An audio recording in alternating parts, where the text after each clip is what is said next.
குழந்தையே, வாழ்க்கையில் எது வந்தாலும் அதை பற்றி கவலைப்படாதே. எல்லாம் விதிப்படியே நடக்கிறது என்பதையும், உன் கடவுளான நான் உன் நினைவிலேயே இருக்கிறேன் என்பதையும் நினைவில் வைத்து, விதியின் செயல்கள் உன்னை கடந்து போகட்டும் என நீ அமைதியாக ஒரு முட்டையைப் போலிரு.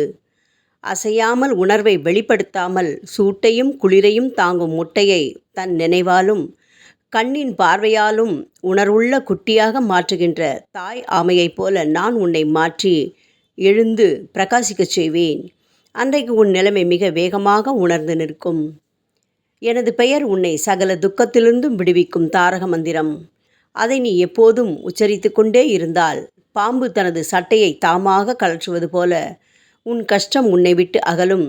கஷ்ட காலத்தில் கூட நீ வளர்ச்சியை நோக்கி சென்று கொண்டிருப்பாய். இளம் செடி வேகமாக துளிர் விடுவதைப் போல உனது நிலை உயரும். கவலை கொள்ளாதே. ஓம் சாய்ராம்.